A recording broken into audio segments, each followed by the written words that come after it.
दोस्तों welcome back to our channel. तो दोस्तों इस वीडियो में हम लोग एग्ज़ाम स्ट्रेटजी के बारे में डिस्कशन करेंगे। तो दोस्तों एग्ज़ाम प्रिपरेशन जितना ज़रूरी होता है तो उतना ही ज़रूरी होता है कि आप जितना आपने प्रिपेयर किया है उसको रिप्रेजेंट कैसे करते हैं। ठीक है, यानी एग्ज़ाम सेंटर में एग्ज़ाम देते समय आपने जो भी प्रिपरेशन किया है तो उसको रिप्रेजेंट कैसे करते हैं। अगर मान लीजिए आपने बहुत ही अच्छे से प्रिपरेशन किया है और आप एग्ज़ाम ही नहीं दे पाते हैं या आप एग्ज़ाम में बहुत अच्छा से नहीं लिख पाते हैं तो उसका कोई फ़ायदा नहीं होता है। तो आज इस वीडियो में हम यही देखेंगे कि एग्ज़ाम देते समय आपको किन किन बातों का ध्यान रखना है। तो सारे सब्जेक्ट के बारे में हम बात करेंगे। तो इस वीडियो में दोस्तों मैं आपको सिलेबस के बारे में नहीं बताऊंगा, क्योंकि सिलेबस से रिलेटेड वीडियो मैंने बनाई हुई है जिसमें मैंने सारे सब्जेक्ट के सिलेबस के बारे में बताया है और उसमें मैंने ये भी बताया कि मैंने कैसे तैयारी की थी। ठीक है, तो उस वीडियो को आप देख सकते हैं। तो चलिए इस वीडियो में देख लेते हैं। तो सबसे पहले हम देखते हैं सोशल साइंस को। तो दोस्तों सोशल साइंस में तो याद करना ही पड़ेगा। ठीक है, आपको रिमेंबर करना ही पड़ेगा, क्योंकि क्वेश्चन जो है वो वैसे ही आते हैं जो आपको याद रहेंगे वो अब बन जाएंगे, जो याद नहीं रहेगा वो नहीं बन पाएगा। इसमें कुछ आपको सॉल्व तो करना है नहीं। तो सोशल साइंस में आपको याद करना ही करना है। हम यहाँ पे नंबर ऑफ क्वेश्चन भी देख लेते हैं। तो सभी सब्जेक्ट से आपको 20 क्वेश्चन मिलेंगे और 1 क्वेश्चन का 1 मार्क्स होगा, यानी एक सब्जेक्ट से 20 मार्क्स। ठीक है, तो वैसे आपको मार्क्स मिलेंगे। ठीक है, तो एसएसटी में भी 20 क्वेश्चन ही होंगे। अगर आपको याद है तो आप जल्दी से कर लेंगे, अगर आपको नहीं याद है तो आप कर नहीं पाएंगे। ठीक है, तब एक ही सहारा होता है तुक्का लगाना जो आप कर सकते हैं। उसके बाद देखते हैं दोस्तों ग्रामर को, हिंदी ग्रामर। ठीक है, हिंदी को देखते हैं। तो हिंदी में आपको ग्रामर पढ़ना है। ठीक है, तो इसमें भी आपको ग्रामर बेस्ड ही क्वेश्चन पूछे जाएंगे। ठीक है, तो आपने अगर अच्छे से ग्रामर पढ़ी है तो आप हिंदी भी अच्छे से सॉल्व कर लेंगे। ठीक है, उसके बाद इंग्लिश को देखते हैं। तो इंग्लिश में दोस्तों ग्रामर प्लस वोकेबलरी आता है। ठीक है, तो आपको पिछली वीडियो में मैंने बताया भी था कि ग्रामर के साथ साथ वोकेबलरी पे भी बहुत अच्छे से ध्यान देना है। तो उसके साथ साथ आपका इंग्लिश भी हो जाएगा। तो इंग्लिश में प्लस कर लीजिए वोकेबलरी। ठीक है, उसके बाद आते हैं साइंस में। दोस्तों साइंस में जो क्लास 8 की जो साइंस होती है तो वो ज़्यादा थ्योरी बेस्ड ही है। ठीक है, आपको न्यूमेरिकल सिस्टम नहीं मिलेंगे, थ्योरी ही मिलेगी साइंस की। तो आपको साइंस में भी याद ही करना है। अगर आपको साइंस में भी याद रहेंगी चीज़ें तो आप जल्दी जल्दी क्वेश्चन को सॉल्व कर लेंगे। ठीक है, क्वेश्चन आपको एक ही सब्जेक्ट में करना है जो कि है मैथ्स।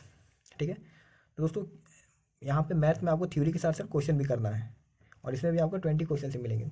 दोस्तों आपको एक बात का ध्यान देना है कि अगर आप मान लीजिए कि एग्ज़ाम में मैथ से चालू करते हैं और 20 क्वेश्चन ही बनाते रह गए तो आपको, अगर मान लीजिए आपने 20 क्वेश्चन सॉल्व कर भी लिए तो आपको कितने मार्क्स मिलेंगे? 20 मार्क्स से मिलेंगे।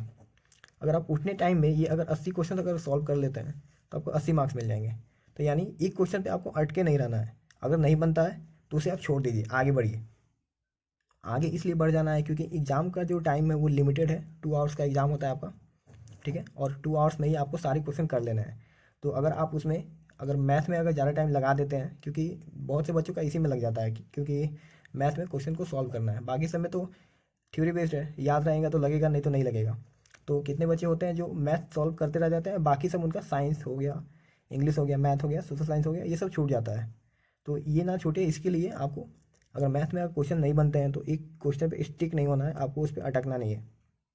दोस्तों फिर इसके बाद एक और सवाल आता है कि सबसे पहले कौन से सब्जेक्ट को करें। ठीक है, तो उसके लिए दोस्तों कोई रूल नहीं है, आप जैसे चाहे वैसे कर सकते हैं। लेकिन एक ये फ़ायदा होता है कि जैसे अगर मान लीजिए स्टार्टिंग में अगर आपने बहुत सारे क्वेश्चन कर रखे हैं तो एग्ज़ाम के लास्ट समय तक आपको स्ट्रेस बहुत कम रहेगा। तो मान लीजिए अगर आपने सोशल साइंस या ये सब सब्जेक्ट के, क्योंकि ये सब थ्योरी बेस्ड है, इसमें आपको बहुत कम टाइम लगेगा। अगर आपको याद है तो बन जाएगा, नहीं याद है नहीं बनेगा। ठीक है, तो अगर आपने ये सब सब्जेक्ट के क्वेश्चन कर रखे हैं तो आपको मैथ के लिए टाइम बचेगा, तो आपको स्ट्रेस नहीं रहेगा। आपको बस ये लगेगा कि मुझे 20 क्वेश्चन सॉल्व करने हैं। तो आप मैथ को अगर चाहें तो आप लास्ट में कर सकते हैं। ठीक है, ऐसा नहीं है कि ये कोई रूल है, आपके हिसाब से भी आप, अगर आप मैथ को पहले करना चाहते हैं तो पहले भी कर सकते हैं। लेकिन फिर वही बात, किसी क्वेश्चन पे आपको स्टिक नहीं रहना है, क्योंकि सारे क्वेश्चन जो हैं वो एक ही नंबर के हैं। सारे क्वेश्चन को आपको एक ही नंबर मिलेंगे। अगर आप एक बहुत ही हार्ड क्वेश्चन सॉल्व कर देते हैं 10-15 मिनट लगा के, 20 मिनट लगा के, तो उसके भी आपको एक नंबर ही मिलेंगे। और अगर आप एक ईजी क्वेश्चन सॉल्व करते हैं तो उसके भी आपको 1 मार्क्स ही मिलेंगे। ठीक है, तो ऐसा नहीं है कि आप अगर मैथ के क्वेश्चन ज़्यादा बनाते हैं तो आपको ज़्यादा मार्क्स मिलेंगे, क्योंकि सारे क्वेश्चन जो है एक एक मार्क्स के हैं। ठीक है, तो ये बहुत ही ज़रूरी चीज़ है जो आपको ध्यान देनी है। सारे क्वेश्चन एक एक मार्क्स के ही हैं और आपको एक क्वेश्चन पे अटकना नहीं है।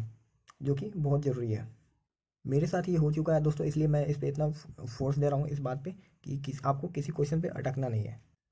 दोस्तों क्वेश्चन करने के बाद सबसे ज़रूरी बात ये है कि आपको क्वेश्चन पेपर पे टिक नहीं करना होता है। आपको एक आंसर शीट मिलता है, एक ऐसे करके आंसर शीट मिलेगा आपको, जिसमें क्वेश्चन नंबर दिए रहते हैं 1 2 3 4 5 6, और इसमें आपको OMR भरना रहता है। ठीक है, जैसे कि देखिए मान लीजिए एक क्वेश्चन के 3 नंबर है, 3 ऑप्शन है, सेकंड क्वेश्चन के 3, वैसे ही करके यहाँ पे बॉक्स बने रहेंगे। ठीक है, तो अगर आपका जैसे आंसर आता है 1 का, मान लीजिए बी आता है, तो आपको बी वाला बॉक्स बॉक्स जो है वो भरना होगा। तो दोस्तों बॉक्स फिल करने में भी टाइम लगता है। ठीक है, तो ऐसा नहीं है कि आप दो घंटे पूरा आप क्वेश्चन सॉल्व करने में लगा दें और बॉक्स भरने का टाइम ही नहीं रहे, तब भी आपका जो आउटपुट होगा वो जीरो ही होगा, क्योंकि जो आंसर शीट है वो यहाँ पे यही है, OMR ही है आंसर शीट आपका। तो क्वेश्चन सॉल्व करने के बाद अगर आप आंसर शीट भरते ही नहीं है तो पूरा क्वेश्चन सॉल्व करने का कोई फ़ायदा ही नहीं रहेगा। तो आपको OMR के लिए आपको अलग से 15 मिनट कम से कम निकाल कर रखना है, या अगर आप ये भी कर सकते हैं कि क्वेश्चन बनाएं और OMR भर दें। जैसे मान लीजिए आपने सोशल साइंस का क्वेश्चन पूरा सॉल्व कर लिया, 20 का 20 क्वेश्चन, तो आप फिर उसके बाद OMR पे आ जाइए, इसको भर दीजिए आंसर शीट को, फिर आप दूसरे सब्जेक्ट पे जाइए। ठीक है, तो ये बहुत ज़रूरी बात है, इसको आप ज़रूर याद रखें, क्योंकि आंसर शीट आपकी यही है। जो आप सॉल्व कर रहे हैं वो तो आप कहीं रफ में करेंगे तो उसका कोई वैल्यू नहीं होता है। अगर आप जो जो क्वेश्चन इसमें भरेंगे आपको मार्क्स उसी के मिलने वाले हैं। तो friends that's all for today. आज के लिए बस इतना ही, मिलते हैं अपने नेक्स्ट वीडियो में।